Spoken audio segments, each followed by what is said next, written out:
ang kuwit ng balat sa akin. Dahil ay ipagsapalaran sa mga at talagang pinagulan kaya ng magic ng saga.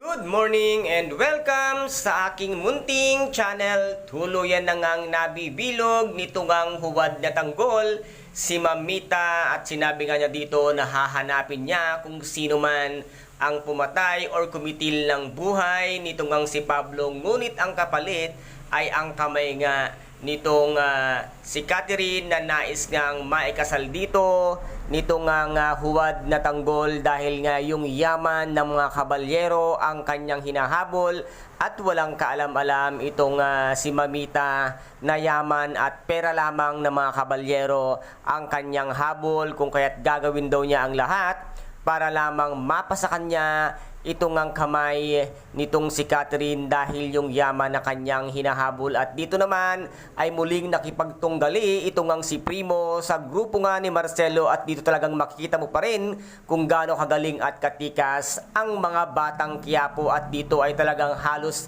mapatulala itong ang si Marcelo nang makita niya kung gaano kalakas ang grupo ni Tanggol, na ito ay kasing husay din pala ni Tanggol kung papaano makipaglaban. At dito nga ay nakita niya kung paano agawin ang baril at sirain nga ang lahat ng kanyang mga tauhan, ay halos talagang nabugbog nga ni Primo. At dito ay ibibigay na nga ang mga baril na gagamitin dito nga sa grupo ni Tanggol upang iligtas ang kanyang mga kaibigan sa loob nga ng piitan.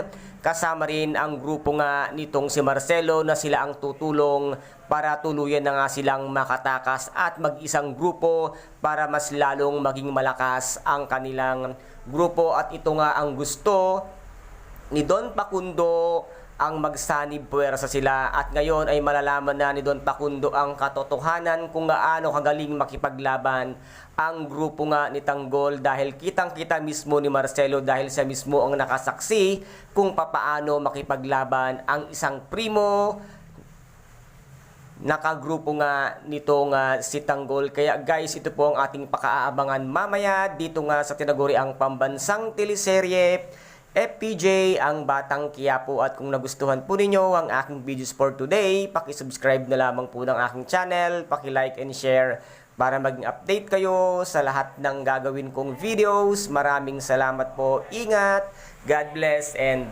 bye-bye!